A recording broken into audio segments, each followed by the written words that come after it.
तेरी मोहब्बत है महान, मेरे दिल का राजकुमार।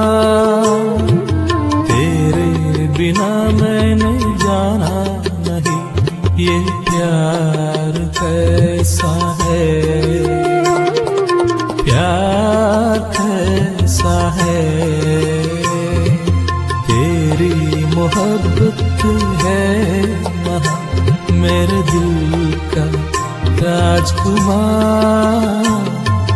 तेरे बिना मैंने जाना नहीं ये प्यार कैसा है।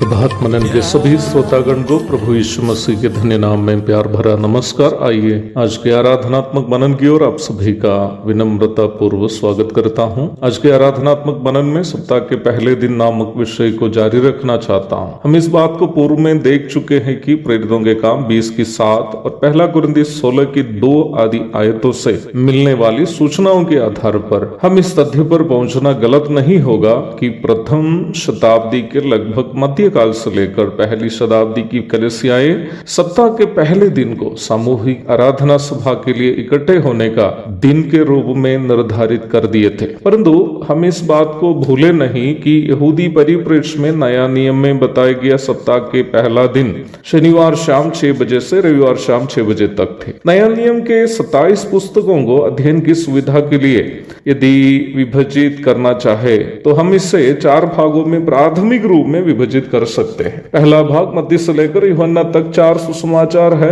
जिसमें प्रभु यीशु मसीह के जीवन का इतिहास है। यीशु मसीह के जन्म से लेकर उनके स्वर्गारोहण तक के लगभग 33 वर्षों का इतिहास हम इन 4 पुस्तकों में देख सकते हैं। दूसरा भाग प्रेरितों के काम है, जिसमें प्रभु यीशु मसीह के स्वर्गारोहण के बाद कलीसिया की स्थापना से लेकर लगभग 35 से 36 वर्षों का कलीसिया का इतिहास हम इसमें देखते हैं। इस पुस्तक में हम देखते हैं कि प्रभु यीशु मसीह की शिक्षा के अनुसार पहली शताब्दी की कलीसिया प्रेरितों एवं भविष्यद्वक्ताओं की अगुवाई में कैसे बढ़ रही थी। तीसरा भाग 21 पत्रियों का भाग है, जो रोमियो से लेकर यहूदा तक है, जिसमें हम नया नियम की कलीसिया के लिए प्रभु यीशु मसीह की शिक्षा को प्रेरितों के द्वारा परिभाषित करते हुए देखते हैं। चौथा एवं अंतिम भाग प्रकाशित वाक्य की पुस्तक है, जिसमें खास करके भविष्यकालीन बातों की चर्चा की गई है। जैसे कि मैंने पूर्व में बताया, प्रेरितों के काम 20 की 7 से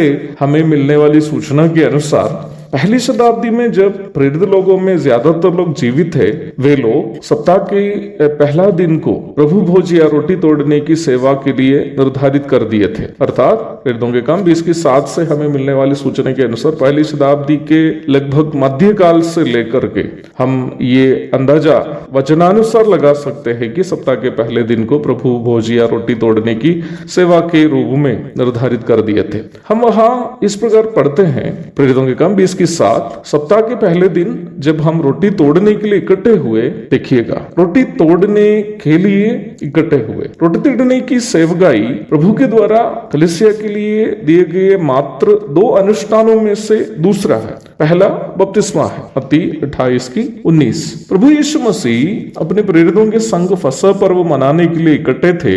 उन्होंने फसह की रोटी तोड़कर उन्हें देते हुए ये आदेश दिया कि अपनी याद में रोटी तोड़ने की सेवा को वे जारी रखें। मत्ती 26 की 26 से 28 तक, मरकुस 14 की 22 से 24 तक, लूका अध्याय 22 पद 7 से 20 तक। 400 वर्षों के मिस्र की गुलामी से मेमने के लहू के कारण छुड़ाए जाने की याद में इस्राएली परमेश्वर के आदेशानुसार फसह का पर्व मनाते थे। निर्गमन की पुस्तक 12वां अध्याय पढ़ लीजिएगा। यद्यपि प्रभु यीशु मसीह फसह की रोटी शिष्यों को तोड़कर दिए तो था, परंतु वह स्वयं रोटी में से भाग नहीं लिया, क्योंकि फसह का मेमना जो इस्राएलियों का मिस्र से छुटकारा के लिए बलि हुआ था, वो मेमना संसार को पाप से छुड़ाने के लिए बलि होने वाला प्रभु यीशु मसीह का ही प्रतीक था। 1 कुरिन्थी 5 की 7, यूहन्ना 1 की 29 आदि आयतों को पढ़िएगा। फसह की रात बीतकर जो दिन आने वाला था, प्रभु यीशु मसीह मानव जाति के पाप के प्रायश्चित के रूप में क्रूस पर बलि होना था। प्रभु का आदेश अपने प्रिय शिष्यों से बस ये था कि वे अपनी याद करें, अर्थात प्रेरित लोग यीशु मसीह की याद करें। पहला कुरिन्थी 11वां अध्याय की 23 से 30 तक के भागों में जहां प्रेरित पौलुस रोटी तोड़ने की सेवा को सैद्धांतिक रूप में समझाता है, उसकी 23 एवं 24वीं आयतों में हम इस प्रकार पढ़ते हैं, क्योंकि यह बात मुझे प्रभु से पहुंची और मैंने तुम्हें भी दी कि प्रभु यीशु ने जिस रात वह पकड़वाया गया रोटी ली और धन्यवाद करके उसे तोड़ी और कहा, ये मेरी देह है जो तुम्हारे लिए है, मेरे स्मरण के लिए ही किया करो, मेरे स्मरण के लिए यही किया करो। रोटी में से भाग लेते समय हमें ये याद रखनी है कि प्रभु यीशु मसीह हमें हमारे घिनौने पापों से और उसके दंड से छुड़ाने के लिए कितनी भयानक मृत्यु सही थी, और हमें उसके लिए प्रभु के कष्ट, मृत्यु एवं पुनरुत्थान की याद करते हुए उनका धन्यवाद अर्पण करना है। परंतु प्रभु भोज की सेवा का महत्व वहां खत्म नहीं है। जब हम ये याद करके प्रभु का धन्यवाद अर्पण करते हैं कि प्रभु ने हमें कितने कष्ट सहकर हमारे पाप और उसके परिणामों से छुड़ाया, तो हमें साथ ही साथ ये भी प्रभु से कहना होगा कि प्रभु, मैं कभी उन पापों को करने पुनः नहीं जाऊंगा जिसका दंड आपने मेरे बदले क्रूस पर सहा। आज इस सप्ताह के पहले दिन रोटी में से भाग लेकर प्रभु का धन्यवाद अर्पण जब हम करेंगे, हम ये भी प्रभु से कह सके कि प्रभु, अब मैं उन पापों में पुनः नहीं जाऊंगा जिसका दंड आपने मेरे बदले सह लिया। मैं अपना शेष जीवन आपकी याद में आपकी महिमा के लिए जीऊंगा। मैंने घर छोड़ा, दूर दूर चल गया, जब मैंने घर छोड़ा, दूर दूर चल गया, सब कुछ खोकर वापस आया, तब मुझे तूने